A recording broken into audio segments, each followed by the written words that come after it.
Wa adraka mal aqabah fakkur raqabah. Tetapi dia tidak menempuh jalan yang mendaki lagi sukar. Dan tahukah kamu apakah yang mendaki lagi sukar? Yaitu melepaskan perbudakan dan hamba saya. Jadi dalam agama itu kita itu dikasih dua jalan. Allah memberikan option, memberikan dua opsi. Pertama, kita diberi opsi jalan mudah sesuai nafsu, tetapi itu menuju murkanya Allah. Dan kita kemudian juga dikasih jalan yang sulit, tetapi itu menuju ridhonya Allah. Nah, tapi Allah memberikan clue, memberikan petunjuk. Kenapa kamu tidak memilih jalan yang sukar saja? Ini falak tahamal aqobah. Jadi kadang orang tidak mau nyari yang susah, pengennya yang gampang sesuai nafsu. Padahal kita hidup di dunia ini adalah justru ujian, tes. Karena untuk mendapatkan surga ya harus mau repot lah. Kalau nggak mau repot ya hadiahnya dipasangin merek Cina. Bukan surga kan gitu mana? Iyalah.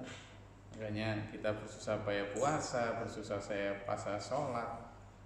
Itu kan untuk kesana. Bismillahirrahmanirrahim. Abi Hurairah radhiyallahu anhu qala li Rasulullah sallallahu alaihi wasallam man a'taqa raqabatan muslimatan a'taqallahu bikullin usbam minhu finnar hatta farjahu wa fi farjihi. Dari Abu Hurairah radhiyallahu anhu berkata, Rasulullah SAW bersabda, barang siapa memerdekakan budak muslim, niscaya karenanya Allah akan membebaskan setiap anggota tubuhnya dari neraka.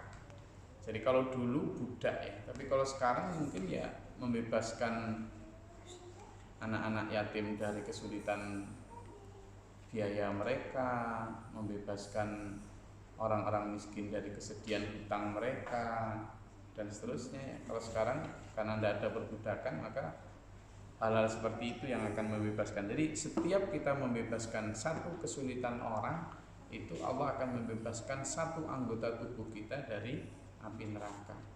Jadi semakin banyak kita membebaskan orang lain dari kesulitan mereka, dari keterbelengguan mereka, maka semakin banyak pula kita akan dibebaskan dari murka Allah nanti di akhirat. Termasuk kemaluannya karena ia juga telah membebaskan kemaluan budak tersebut ya. Jadi memang kita kalau ingin dipermudah Allah nanti di akhirat ya di sini ayo mempermudah orang lain. Sikra mau pindah sekolah di sini, Pak Sikra.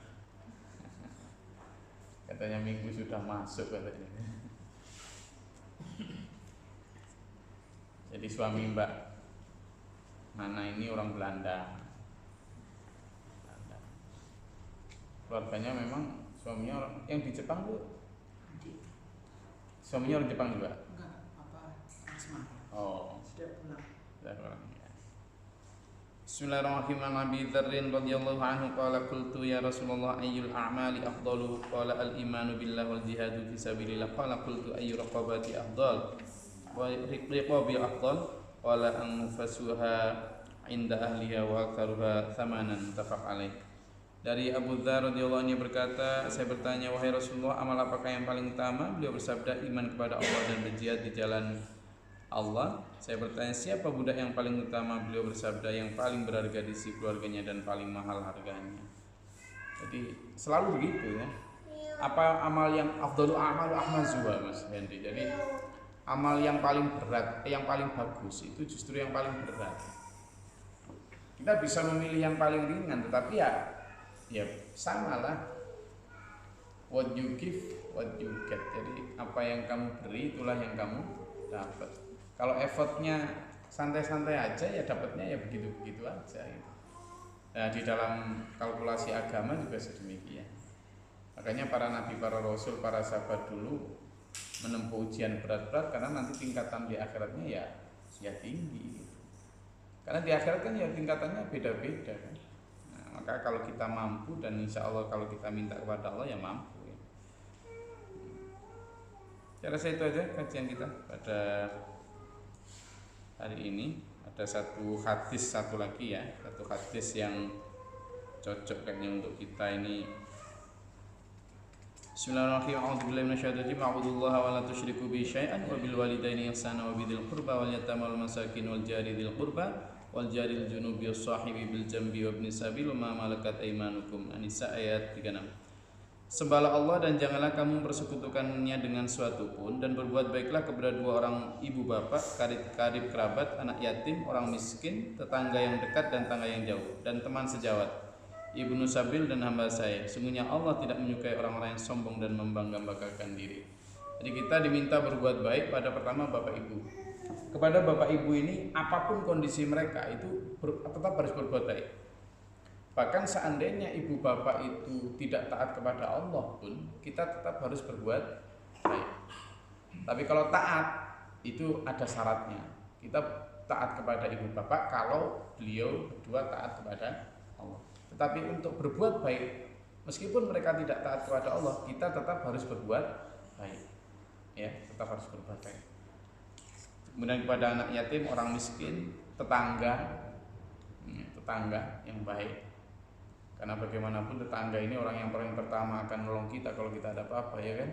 Nah, mungkin teman sosial media kita punya teman Instagram sekian puluh ribu, tapi kalau sakit emang mereka yang datang, enggak ya, tetangga kita itu yang jauh maupun dekat, teman sejawat, ibnu sabil dan hamba saya.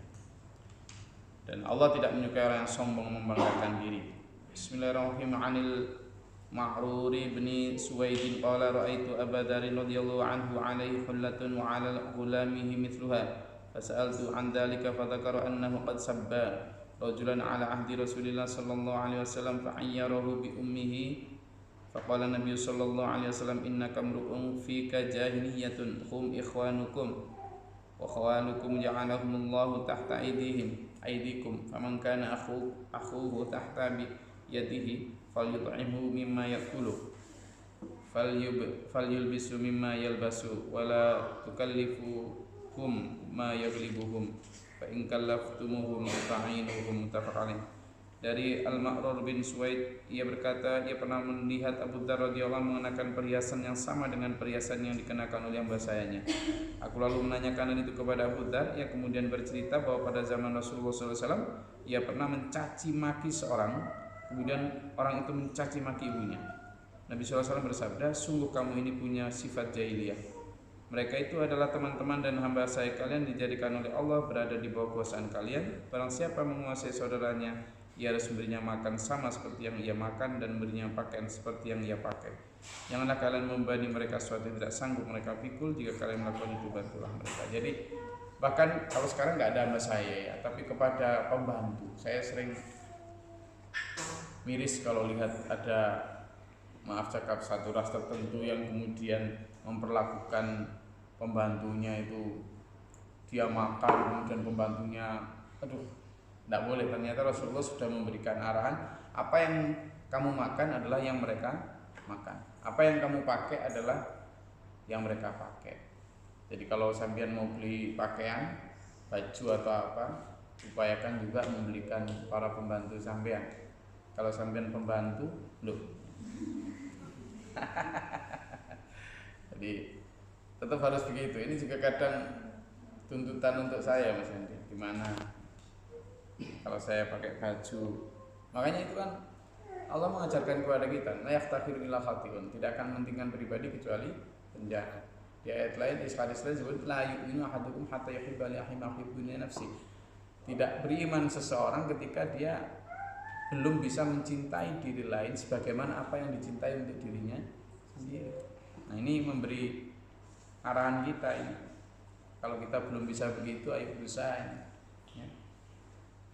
Istirahat. Bismillahirrahmanirrahim. Abi Hurairah radhiyallahu anhu 'an Nabi sallallahu alaihi wasallam qala idza ata ahadakum khadimuhu bi ta'amihi fa in lam yajlisuhu ma'ahu falyunawiluhu luqmatan aw luqmataini aw uklatan aw uklataini fa innahu li ajahu rawahu Bukhari. Dari Abu Hurairah radhiyallahu anhu, dari Nabi sallallahu alaihi wasallam beliau bersabda, ketika salah seorang kalian dibawakan makanan oleh pelayannya, jika ia tidak mau mengajaknya duduk untuk ikut makan bersamanya, hendaklah ia memberikan kepada pelayan itu sesuap atau dua suap atau sepotong dua potong makanan, karena sang pelayan itulah yang menyajikannya, loh kan. Jadi ini berarti kalau sampean lagi nyuguhi saya Mbak Saropa misalnya bikinkan saya gimbal tempe, saya senang. Jadi itu favorit saya itu Sikra. Tahu gimbal tempe Sikra? Apa gimbal tempe? Itu favorit saya. Berarti kalau saya lagi dibuatkan Mbak Saro gimbal tempe, pertama Mbak Saro harus nyicipi dulu. Nyicipi dulu, sesuap 2 suap, nah, gitu ya. Ini ingatkan saya kalau nanti saya sampean kasih makanan tapi saya nggak ngasih kayak gini, nanti tuntutan di akhirat ini. Ya kan? Kalau saya dikasih esnya sama Mas Henry, dia sudah pasti minum duluan kan, jadi saya nggak perlu mikir lagi itu. Kalau yang dari Pak Yid apa ya? Beras. Jadi itu intinya berbagi, betapa mulianya akhlak yang diajarkan Rasulullah ya. Nah ini kadang-kadang yang sering terlupakan oleh kita. Ya, ingatkan saya juga. Jadi ketika sampean mau mengajak duduk, duduk. Ini ternyata apa yang dilakukan oleh para majikan sekarang itu sudah disabdakan 1500 tahun yang lalu oleh Rasulullah ini. Betapa luar biasanya. Jadi hendaklah yang berikan kepada pelayan sesuap 2 suap, sepotong 2 potong, karena pelayan itulah yang menyaksikannya. Kalau dia misalnya makanan enak di rumah sampean tapi sampean tidak memberikan, ini hadis Bukhari lah ya, Muslim Sahih ini. Jadi itu yang jadi ternyata Rasulullah sudah mengajarkan kita bagaimana kita treat terhadap pembantu kita. Ya, saya rasa itu kajian kita. 1 potong, 2 potong hadis tapi kita amalkan ya. Itu akan jauh lebih baik daripada banyak tapi nggak teramalkan. Ya kan? Terima kasih. Ada pertanyaan? Any question?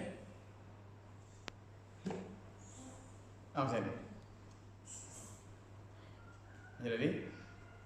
Oke, terima kasih. Mudah-mudahan bermanfaat berbeda.